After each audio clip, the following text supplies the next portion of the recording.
live, so we start a new lesson today. This is talking about the destruction of Jerusalem, beginning Lesson 10, Chart 3 of Search for Truth number 2. We've just finished covering Paul and the travel to Rome, and now this is going to be the topic of the destruction of Jerusalem.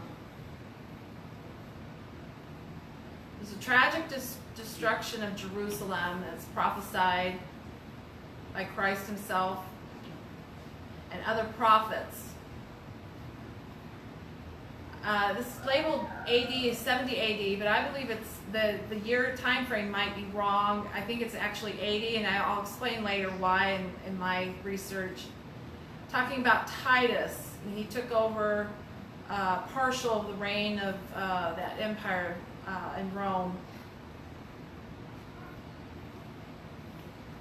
And this destruction dispersed the Jewish people around the globe. So they were no longer just centralized in Jerusalem and the area around Jerusalem, but it forced them to have to flee in other parts of the countries. And so today, Jews are all over the world. They're here in America, they're in Canada, just everywhere, and they had to flee their country at that time. So there's three different categories or topics, or however you want to label that. There's three sections. The Roman armies besieged the holy city. That's Jerusalem. The days of vengeance, and this is found in Luke chapter 21, verses 20 through 23. Also in Luke 21 and 24, it says, "And shall be led away captive into all nations until the times of the Gentiles be fulfilled." So this is the end time, really talking about towards the end time. But today I want to focus on Roman armies besieged the holy city.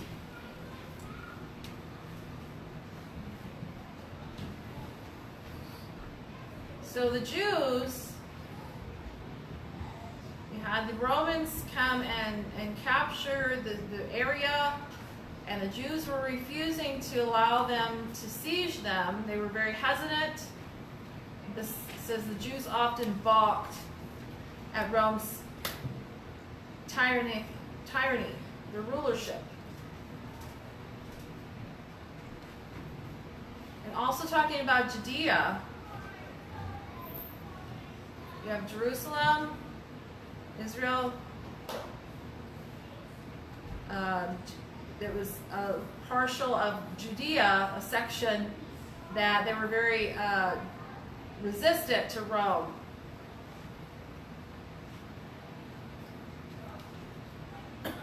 Just talked about the Jews having prophetic writings. This is by their own interpretation of prophetic writings. The Jews believed that they were destined to conquer and govern the world. That's what they believed, and it really didn't happen. They had confidence that they resisted the submission to the yoke of Roman rule. So they did not bow down to the Roman Empire totally.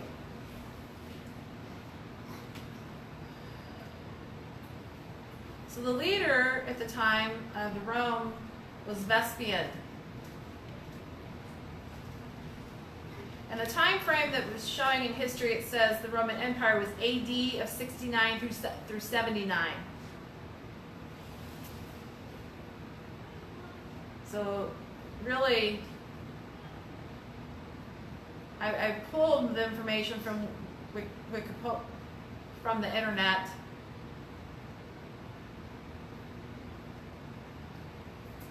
And it really shows more like it was in 80 AD. It talks about Titus later. He was the son of Vespasian. So there was sometime like a dual empireship there. So there was several unsuccessful attempts that they tried to police frequent Jewish uprisings. So you have the Jews here, and then you have Palestinians here. There are two different groups.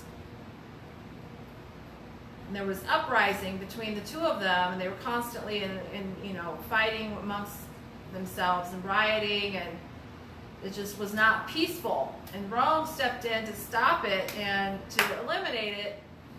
And Vespasian was the one that was in charge at that time. He forced them to stop this. And really, this was the beginning of the end of the Jewish offenders in Jerusalem in his time frame. Now, this is from a museum. The picture I got off the internet. It's in a museum, and his name is Vespasian. He was a Roman leader. I think he's actually Caesar. Okay, so beginning here, I think they're 10 years off. I was looking through Search for Truth and studying, and this is what they had, but the timeline is a little bit different. I'll just let you know. I'm gonna contact headquarters and kind of check into the study of the timeline that they've got documented, because according to the history that I'm finding online, the timeline's off about 10 years. So, however, about 66 AD, the Jews broke into open rebellion. And it says, what could one small province with no allies accomplish against an empire of 120 million, including 250,000 disciplined soldiers? So it was a lot of men, a lot in battle compared to a small province. How could they defend themselves? They had to depend on God, of course. They had prayer on their side as their defense. So they eventually had to flee their country. We'll talk about that as we study on. There's a section, there's a tree, so to speak, that breaks down who took over leadership and so forth.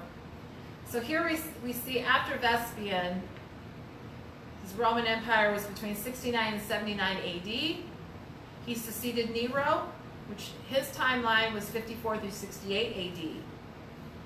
Now his son Titus, this is Vespasian, his son's name was Titus. His son helped in the empire for 2 years. So from 79 AD to 81 AD. And as I was studying, I was like, who is this Titus? He's only a short time. And it found out that in study, he died. Titus died within 2-year time frame of his leadership empire. And so that empire was passed on to his brother. And I can't remember his name. It starts with a D. It doesn't show on this chart. Okay, so here's Vespasian. That's the father. And over here is Titus. This is his son. He died, and his brother's name was Domitian. And according to this chart, his empire was from 81 to 96 AD. I'm going to go back to my original timeline, or my slide. Okay, so carrying on, Titus, his father was Vespasian. They were struggling, trying to stop and trying to control the Jews and so forth. They hadn't destroyed Jerusalem yet. Until Titus took reign, he ordered command to destroy Jerusalem. That was Titus. They planned a siege, or military takeover against Jerusalem in the spring of, it said 70 AD, according to Search for Truth, 2, but I believe it's more of the timeline of 80 possibly. That's the timelines are conflicting according to the Internet Study of History and Search for Truth. So I'm following Search for Truth, but according to my study, you know, the timeline is a little bit different. So I'm a little confused. I'm just letting you know. So they took over. It was immediately after Passover. This took place.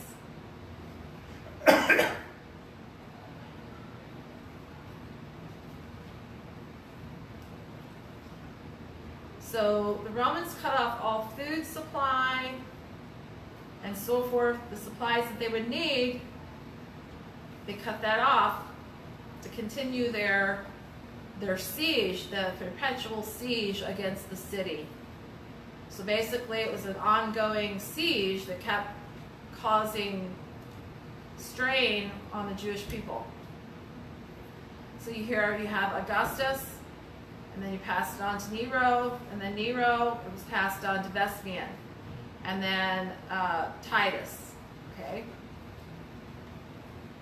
You know, just ignore the extra. I was just really focusing on passing down of the leadership related to Vespasian.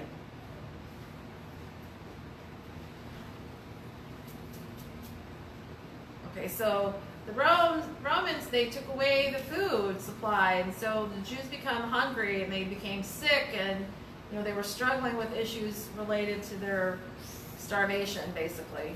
What did they do? They didn't join the attack. The Jews fought amongst themselves. There was Jews that did not believe to allow the Romans to siege them. You know, they felt like they were supposed to control the world, but the Jews did not have enough allies surrounding them. There was just a small group of them compared to a large army, and so they knew God was with them, of course.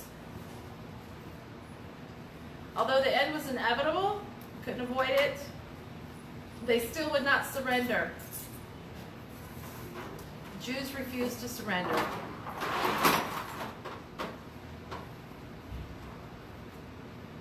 So by May, or April actually, April through May timeline, it says half of the city was in control by Titus.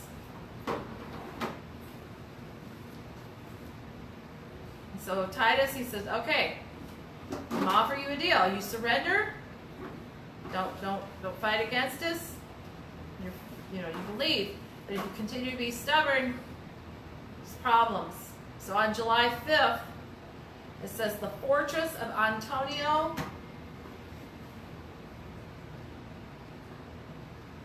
There's another slide. They'll show you what this pertains to. It's adjoining the temple area. Okay, so here's the fortress of Antonio. There's the temple of God here. This is Jerusalem now. And this red circle, that part is called the fortress of Antonia, excuse me. And this is where the beginning of the destruction started.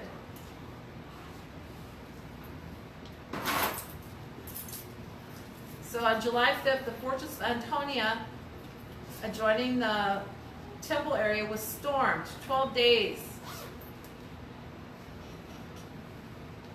After the daily sacrifices ceased, after having been offered, there were most continuously since the days of Solomon.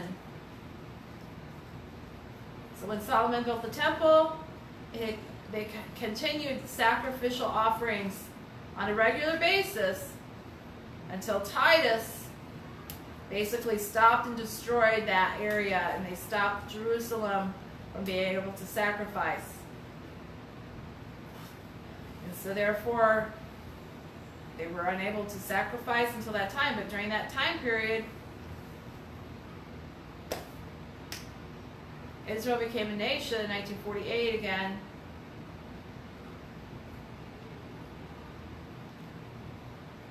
So when they build the third temple again, they will go back to sacrificing. But through this timeline, how many years? around 2,000 years, they were unable to sacrifice. They had no temple. So Jesus, he resurrected, and he let them know the need for sacrificial offerings. The tabernacle is no longer needed. But the Jews continue to believe that they have to, offer their sacrifice. They don't believe that Jesus was the Messiah. So that's that whole study there. So after July 5th, the Fort Antonia was destroyed. Going back on timeline, August 10th, the temple burst into flames. This was due to the Romans advancing. Titus had planned to preserve the temple as a war trophy. Why do you suppose? It was very beautiful. And so they wanted to hold on to it because of its beauty, but it got destroyed. Some of the Jews did save, but not all. Okay. Titus had planned to preserve the temple as a war trophy. So he wanted to capture it and say, look at we conquered, and this is what we have to show forth. Just like putting that on a pedestal, saying, look at what we did, basically. As the flames threatened the Holy of Holies, it was the most beautiful room. Titus tried to extinguish it. The flames, he was trying to stop the fire. The destruction was determined by the higher degree.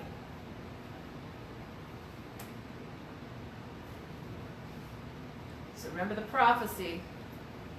There's a scripture to reflect that. It said the temple would be destroyed, nothing would remain. And it did happen.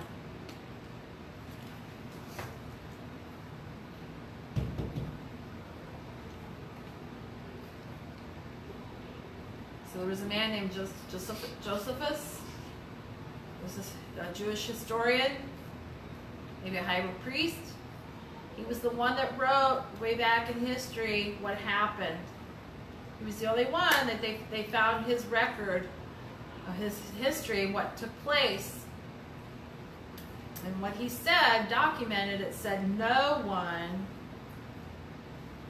well, it says here in this, commentary, hideous screams resounded from the terrorized Jews. No one recorded Josephus. He was the Jewish high priest or a scholar and historian at that time. Says, no one can conceive a louder or more terrible shriek than what arose from all sides of the burning temple. Now let's just give you a visual here. Just suppose you have this huge area. Okay? You've got the Romans coming in and attacking. And what do you think is happening? The Jews are screaming. It's a riotous uproar. It's not quiet. There's screams. Terrorized screams. And this is what Josephus, he documented. He was there. He heard what took place. He saw what took place. It was horrible. It was just a devastating sound and a violent crime that basically would. Can you imagine how severe and serious that would transpire? And so this is found in his document, page 398 in Schaff. He was the only one that documented this. So this is some from history documentation. Okay. Really the same thing. You know, the temple was on fire, and also the people. There was a lot of blood attack and just attacks that was just bloody and murderous. But they refused to submit to Rome. Rome said, "You submit, fine, you can flee, but if you don't, we're taking siege, we're taking over."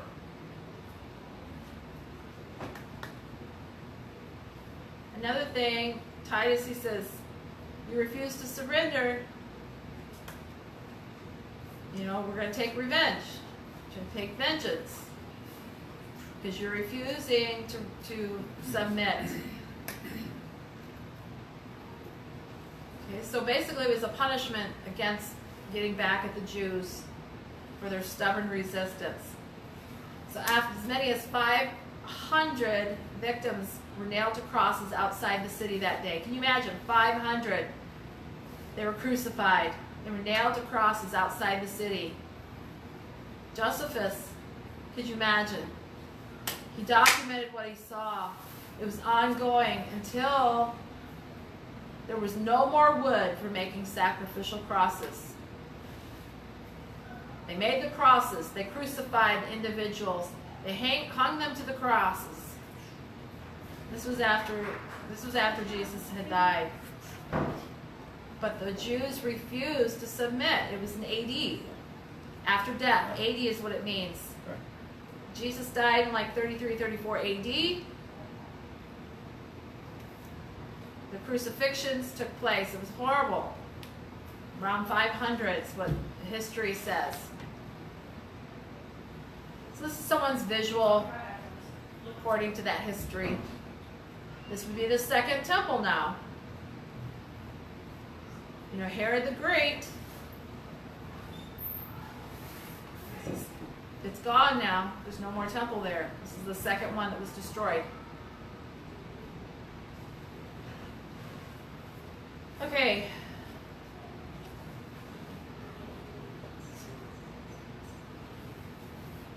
So it says, his blood be on us and our children. They cried. Little did they realize how many of them would die a cruel death, identical to that of the innocent Christ.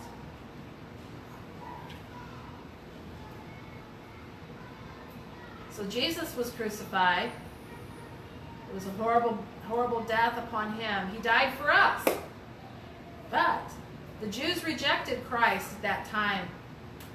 And so the revenge was taken upon them by Rome because Jews rebelled against Rome. They would not submit.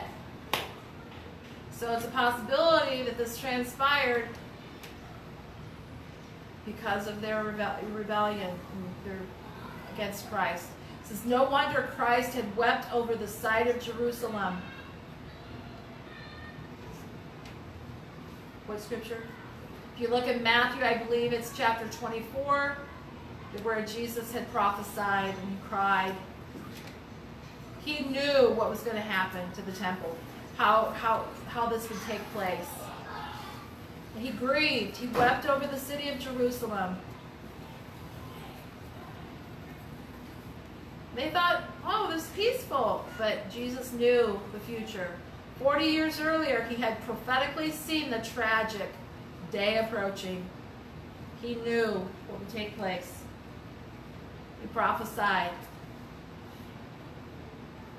And later it happened.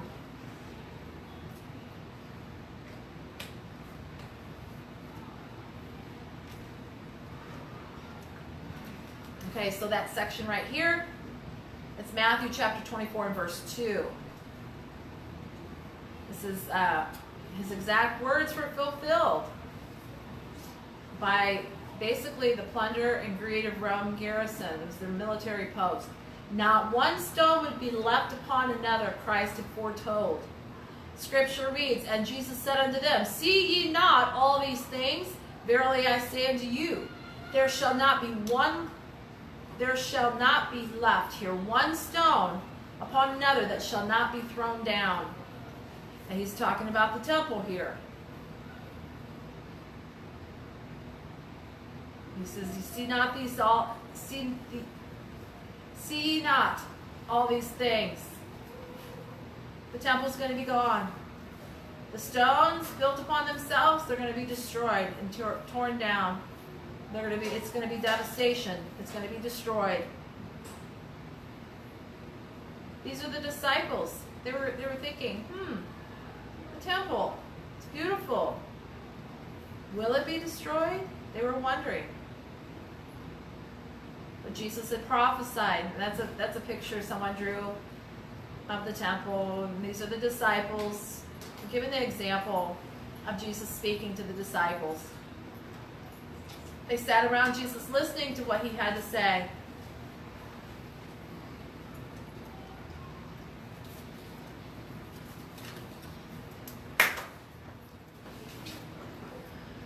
Okay, so just to let you know, tradition indicates that the heat from the inferno melted the golden overlay of the temple. So you know the temple was very precious and very beautiful, very valuable. It had gold layers upon it, the top and the surrounding. But what happened? What happened to the gold? The gold was melted from the heat of the flames that was used to destroy the temple. And basically what they said here is that the stones that built the temple, it was unmortared, so there was nothing sealing the joints. And so when the gold had melted, it seeped in between the stones. And the soldiers went in. Basically, they wanted the gold. They wanted that. Greed drew them to destroy the stones of the temple. So they took the layers of the melted gold that seeped in between the stones for themselves. They wanted to be paid for it. They wanted that value of their own.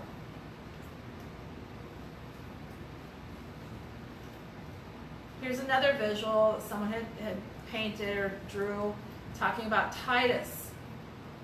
This is the golden candlesticks, and there's the shewbread table. They saved it. You know, it was all being destroyed. Okay, the days of vengeance. This is, you know, Jews was being stubborn. It's found in Luke 21. So the days of vengeance. What happened? Finally, the revolt, the rebellion, ended in April 15 AD, 73 AD, but I believe it's more 83 AD. There's a conflict of the timeline. The Jews, they fled, they were refugees in the garrison or the military post of Masada.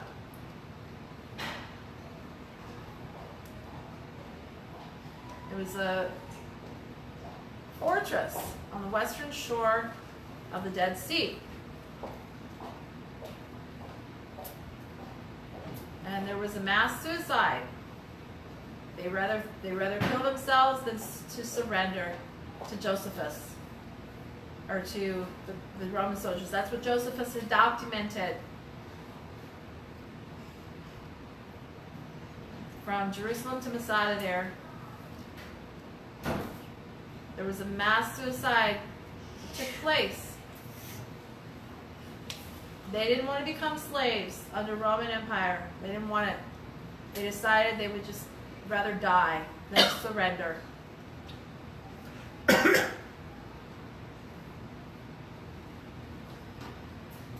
So after their suicide, they fled. Those that survived, they fled.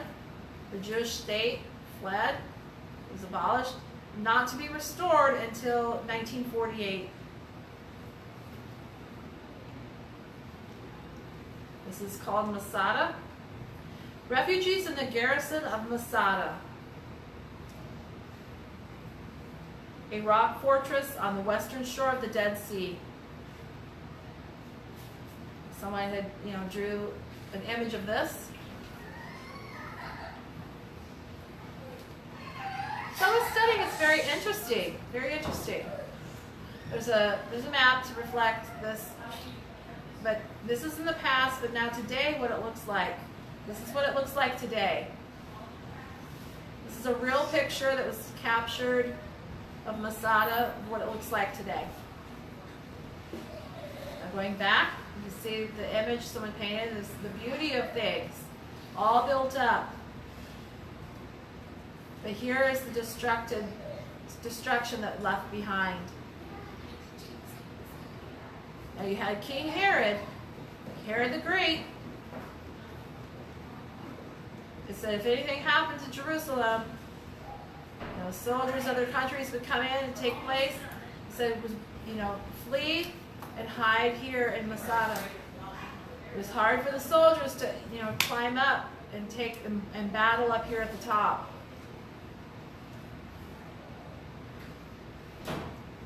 It said instead there was only one pathway. There was only one pathway up there. It was very narrow and very high, so the soldiers would, you know, have to take that course. It was very narrow, so it was very difficult for them to capture. And so once they got up to the top, they would be killed and they would be, you know, destroyed and thrown over the edge. So they couldn't get up there. There's just one way. It's called snake path. Basically, this pathway was called the snake. So Herod thought it was the best place to be saved. So if the soldiers would try to, you know, take that path to, you know, capture, it was very challenging and difficult for them to do. It wasn't successful. So it was very interesting that after the Jews committed suicide and that the Romans took over, they built a ramp. See here? It was a way up. It was built up with stone. So it was easy access for them.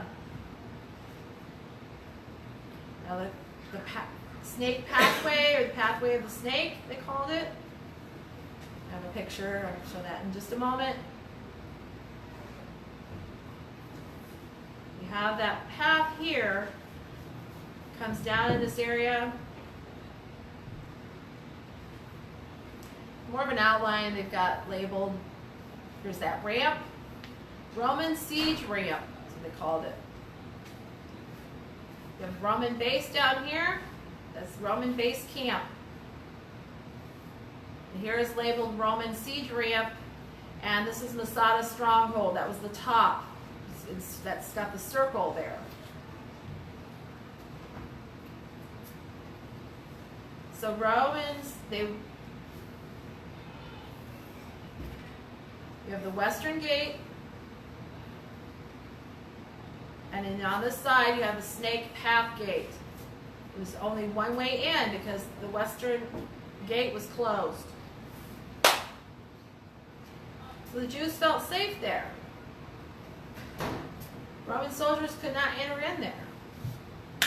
It's just impossible. It was only one way. But it was very sad what happened. Jews decided to kill themselves. However they did it, you know, back then. I don't know if they drank poison or not, but, you know, they had, you know, spears and things. But where is this at? Here's Masada, and that red square dot there. We've got Jerusalem. But today I looked, it's about an hour and 40-minute drive from here down. So from Jerusalem down to Masada. This is real, about 100 mile, say 100 mile, or 1 mile. From Masada to the Dead Sea. About 1 mile.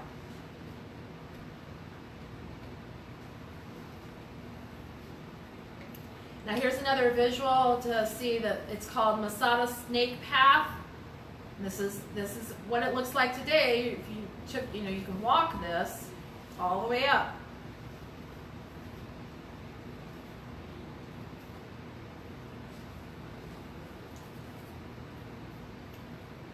There's a tram that can take you up. Here's that tramway.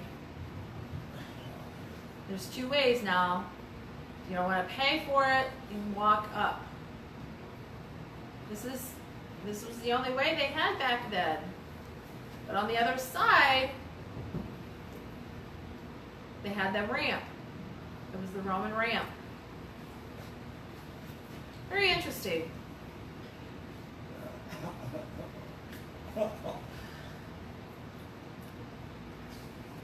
Okay, so now getting back on point about Titus. He was very, he's like, I want to save that, so much value. So treasure saved from the burning temple included the 7-branch candlestick, the golden shewbread table, and the silver trumpets. Now those became Rome's trophies. Their engravings chiseled upon the stone front of Titus's memorial arch can still be seen. This is what it looks like today. This is in Rome. Okay. Now if you notice, there's the 7 arch candlestick. You got the trumpets.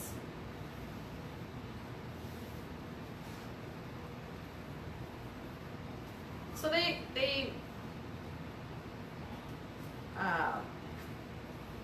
it's not a drawing, they chiseled this out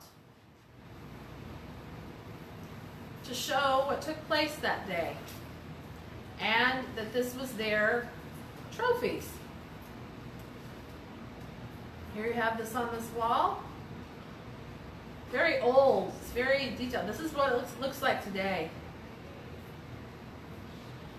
The Arch of Titus, located on the Via Sacra, just to the southeast of the Forum Romanum in Rome. So this is in Rome. They wanted to keep this as a memory but for Titus. It's his memorial. This is in Rome.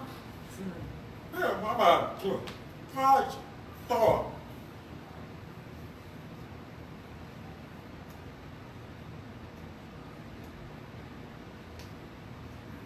These slides have already covered that. All right, here is a new one. This is a marble statue of Titus, late 1st century AD. It's in a museum in Paris.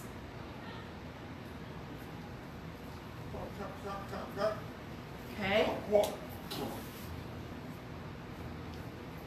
So after Masada, the Jews killed themselves there. They fled to Pella in the Jordan Valley.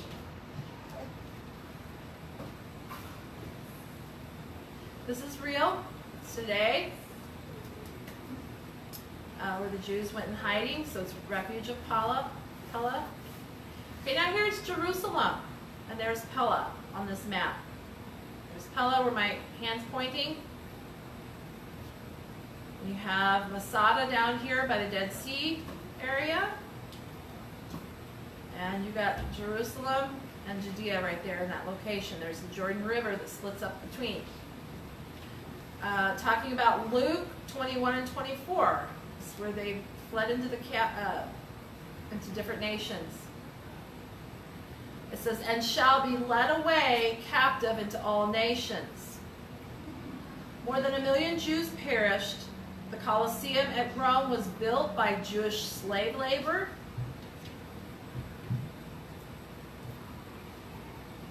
Okay. They were ordered to build.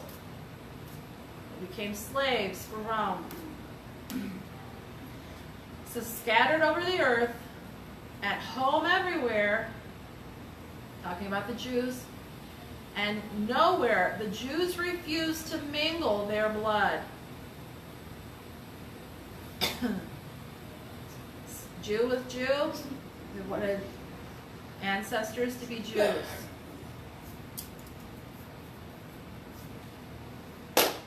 But talking about at this time, they believed, God, it was their promised land, God's people.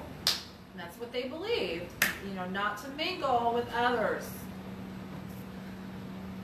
They refused to mingle their blood with any other race. You are right. Today, there are Jews that accept it. They go for it. They mingle. But back in the time, talking about, they refused to do that.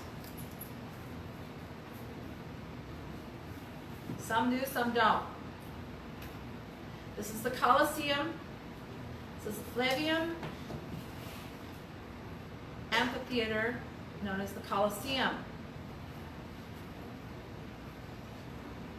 It was completed after 10 years construction during the reign of Titus and inaugurated with spectacular games that lasted for 100 days. Very sad about this. Titus, he commanded Jerusalem, the temple, to be destroyed. This is where they would throw people into the lions. And like, they would watch this theatrical event. The Roman soldiers would throw they had different kind of games. It was really disgusting. It was violence against humanity.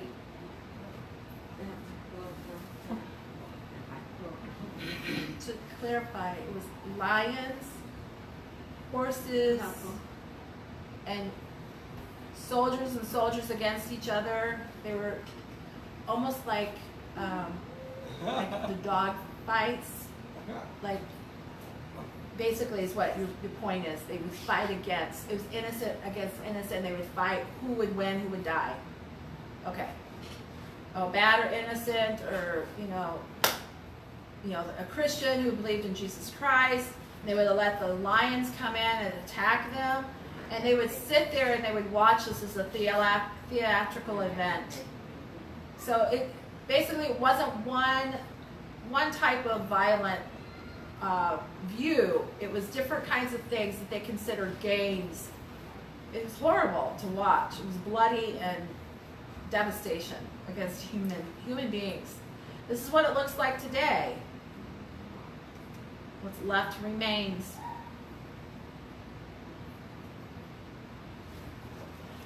Okay, so today, there's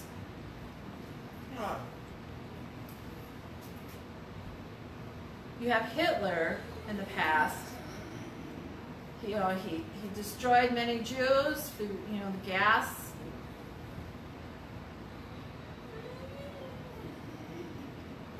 Some were wealthy Jews, and despite oppression, they prospered. They were both ridiculed and feared, robbed yet wealthy, massacred but not annihilated or destroyed. The Jews have outlived persecution of centuries and will continue to live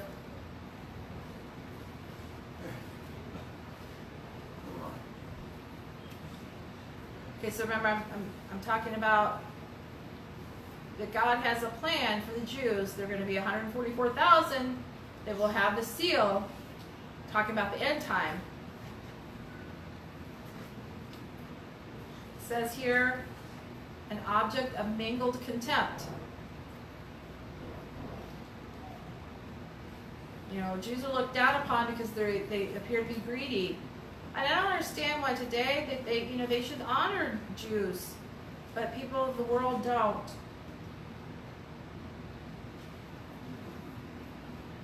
When at last the times of the Gentiles and their world leadership is completed, the Jews will again experience a complete restoration of their covenant promises.